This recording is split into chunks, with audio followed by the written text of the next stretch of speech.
अस्सलाम वालेकुम नाज़रीन, मैं हूं आपका होस्ट उसामा सुबहान। अमूमन ऑल टाइम के आपने क्या कहते हैं शुएब को देखा करते हैं, लेकिन फिर थोड़ा फेस चेंज नहीं हुई क्योंकि वो टॉपिक चेंज था, मामला तब्दील था। पिछले दिनों मैंने एक वीडियो रिकॉर्ड की थी कश्मीर के हवाले से, ठीक है। उस पर मैंने अपना नज़रिया पेश किया या किस तरह हम कश्मीर को हासिल कर सकते हैं, ले सकते हैं, उनके लिए क्या बेटर हम कर सकते हैं। तो उस वीडियो में जब वो यूट्यूब पे भी अपलोड दूसरे सोशल मीडिया अकाउंट्स पे गई वो वीडियो, तो वहाँ पे एक भाई थे, उन्होंने कमेंट अप किया उसके ऊपर कि यार मुझे आपकी बात पे इख्तलाफ है, मुझे आपकी बात से मैं एग्री नहीं करता, इस तरह का मामला नहीं है। तो वो भाई मुझे प्रोमिनेंट लगे, मुझे लगा कि यार चलें अगर इनको इख्तलाफ है तो इनके इख्तलाफ सुन लेते हैं, क्या पता इनके पास कुछ अच्छा नज़रिया हो, क्या पता कुछ इनके पास ऐसा मामला हो कि जो हमें सीखने और हम हमारे जानने के लिए बेहतर हो। तो हमने अरेंजअप किया उनके साथ मीटअप किया। उन्हें कहा कि चलाएँ आप हमें शो में हमें बताएँ क्या मसला है, क्या मामला है। खैर उन भाई की तरफ जाते हैं, वो हमने उन्हें इन्वाइट किया, शुक्रिया उनका आने का। लेकिन उससे पहले आप वीडियो को वॉचअप करें कि वो वीडियो क्या थी उस टाइम। में क्या कहते हैं रेफरेंडम की वो जो क्या कहते हैं बिल पड़ा हुआ है 1951 से, वो आज तक उसके ऊपर इंडिया वोटिंग नहीं करवा पाया। आपसे दो बातें करके छोड़ देते हैं, आपने कोई लॉबिंग नहीं की, आपने कोई क्या कहते हैं उन पर प्रेशर अप नहीं डलवाया, आपने कोई और सीन नहीं करवाया।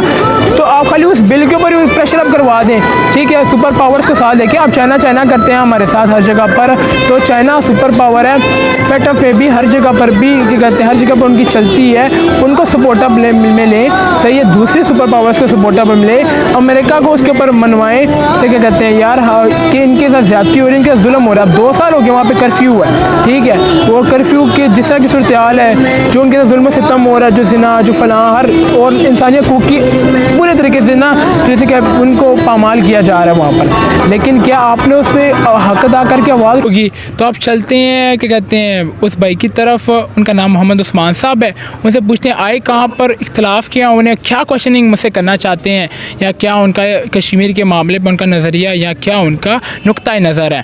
अस्सलाम वालेकुम उस्मान भाई। क्या वालेकुम सलाम, बहुत शुक्रिया आपने जो है वो मुझे अपनी बात रखने का एक मौका दिया, और मैं आज आपके पास इसी वजह से हाज़िर हुआ हूँ। एक तो ये बात कि आपने बात की कि पाकिस्तान के अंदर अगर इकॉनमी तेज़ होगी तो फिर ही जो है वो कश्मीर जीता जा सकता है।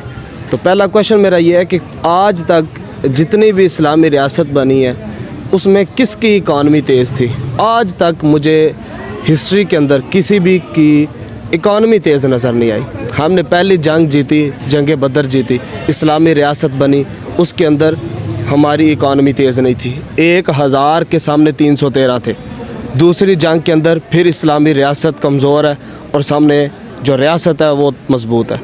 और फिर इकॉनमी अगर की बात होती तो मक्का भी इकॉनमी के बेस के ऊपर नहीं जीता गया, मक्का भी तलवार की बेस के ऊपर जीता गया। ऐसा क्यों आपने बोला जी? इकॉनमी आज तक पाकिस्तान की भी तेज़ नहीं हुई। और जो बात रहेगी कि हमने जो कर्ज़ लिए हैं, कर्ज़ उतारने का भी एक तरीका मौजूद है, वो भी आपसे किसी वक्त डिस्कस करेंगे।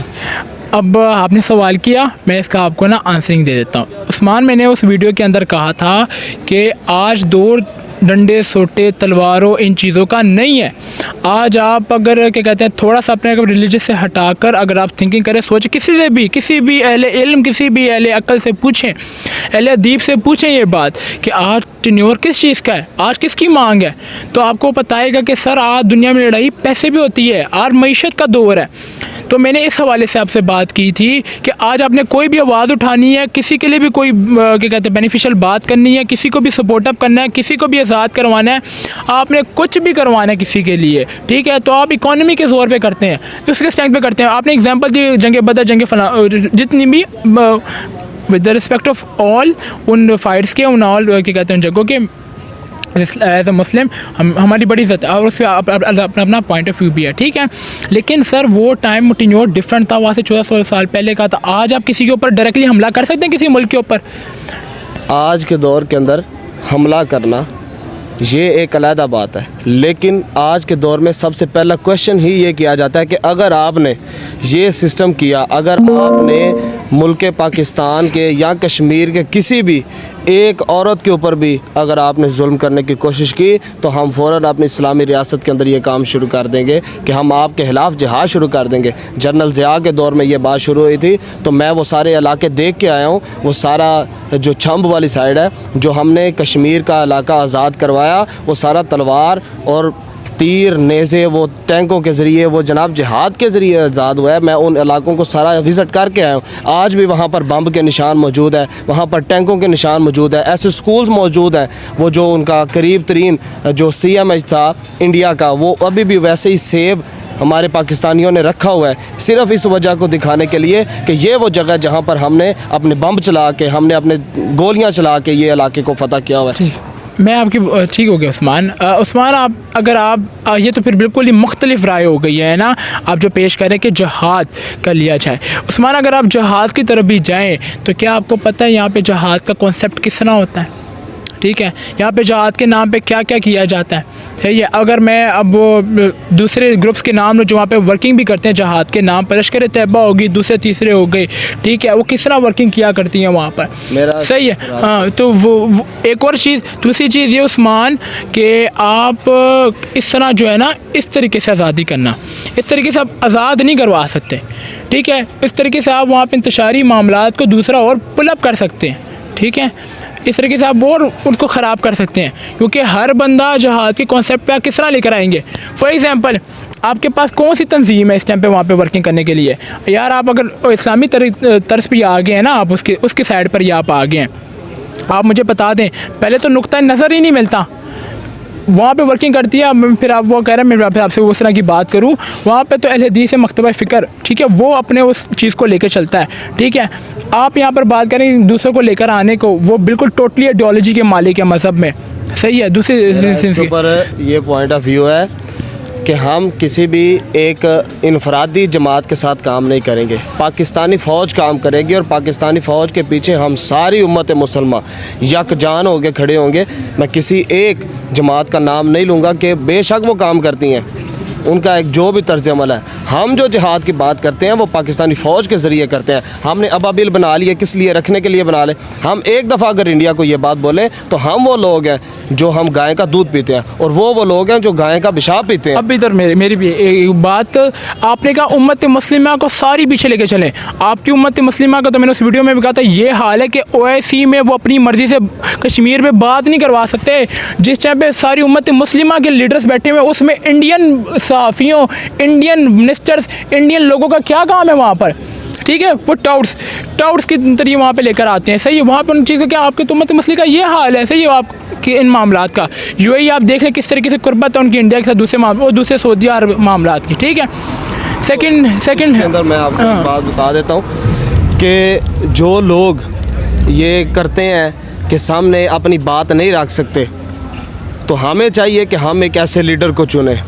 हमें चाहिए कि हम एक ऐसे लीडर का इंतखाब करें कि जो ग्रेटफुली अपना नज़रिया बयान कर सके, कश्मीर की बात कर सके।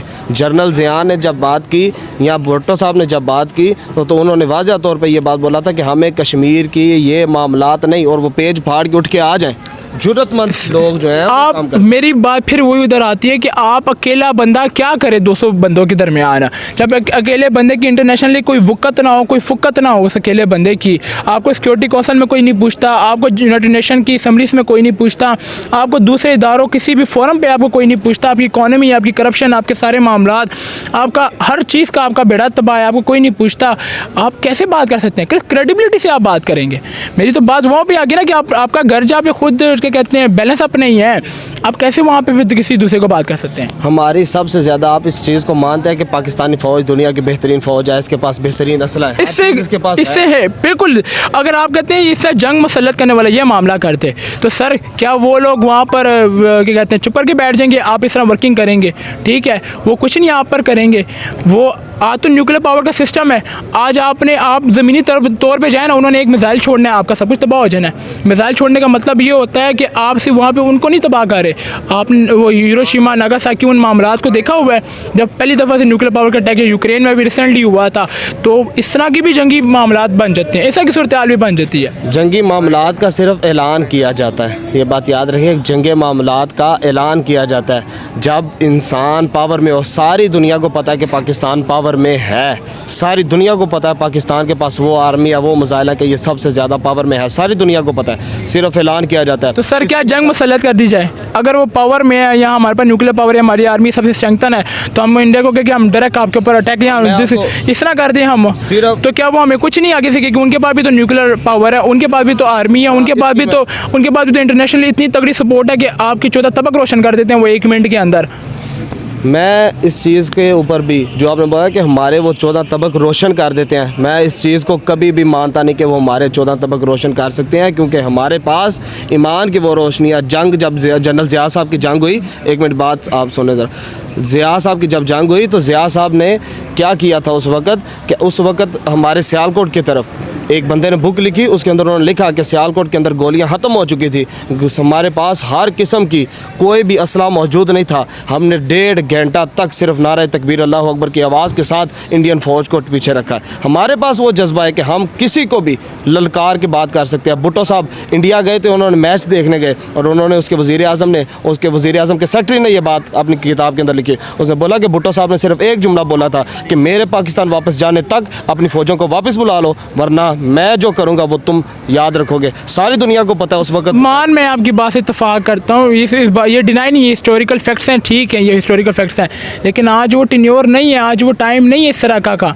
ठीक है, आपका मैंने आपको कहा ना शॉर्टली आपका ये हाल है कि आप फेट ऑफ का मामला देख लें, उसके अंदर आपको 27 नुकात देते हैं, आप 26 नुकात पूरे कर देते हैं, आपको फिर भी ग्रे लिस्ट से ब्लू लिस्ट में अंदर नहीं लेके जाया जाता, आपको फिर भी हटाया ग्रीन लिस्ट में नहीं लेके जाया जाता। क्यों? क्योंकि वहाँ पर इंडिया अमेरिका उनके प्रेशर आपसे आप मुकम्मल करके भी आप अपने आप को नहीं आज़ाद करवा सकते। प्रेशर अब वो शख्स होता है कि जिसके अंदर जुर्रत व बहादुरी ना हो। ये याद रखिएगा, जुर्रत व बहादुरी वाला बंदा वो कभी भी किसी से नीचे नहीं आएगा। तो जुर्रत आप में है नहीं है, यही तो सारा रोना है कि आपसे तो अपना घर अपना ऑर्डर नहीं संभाला जाता। कैसी जुर्रत? आप जितने भी एग्जांपल मुझे इस्लामी दे रहे हैं ना, जितने बंदों की एग्जांपल दे रहे हैं, वो खुद बड़े स्ट्रेंथन थे, उन्होंने अपने टाइम पर अपने टेन्योर पर इन मुल्क इन मामलात को बड़ा स्ट्रेंथन रखा हुआ था। तो क्या ये इधर हाल है इस तरह का? इसमें ज़रूरी बात यह है कि आप अपने मामलात में अपना एक लीडर ग्रेड चुनें, और ये मत सोचें कि पाकिस्तान में ऐसे ग्रेट लीडर्स नहीं हैं। ऐसे ग्रेट लीडर्स मौजूद हैं जो आज भी जुर्रत और बहादुरी दिखा सकते हैं, जो आज भी अपनी बात पर खड़े हो जाएं तो वो हमेशा खड़े होकर डट के अपनी बात को निभा सकते हैं। और जहाँ पे बात की आपने इकॉनमी के, तो पाकिस्तानी कौम आप आज यहाँ पर इस वीडियो में ऐलान कर दें कि हमने 4 गरीब लोगों की शादी करवानी है, तो यकीन करें आपकी अगली वीडियो तक ऐसे लोग आ जाएंगे जो आपको पैसे दे जाएंगे। तो यही पाकिस्तानी आप एक दफ़ा ऐलान तो करें कि हमने पाकिस्तान का कर्ज उतारना है। ये पाकिस्तानी अवाम अगर डैम के लिए करोड़ों रुपए दे सकती है, तो ये पाकिस्तानी अवाम अपना कर्ज उतारने के लिए, अपनी इकानमी को स्ट्रॉन्ग करने के लिए भी पैसे दे सकती है। सर कभी भी ऐसा सर कैसी इकोनॉमी? ये तो टैक्स नहीं पे करते।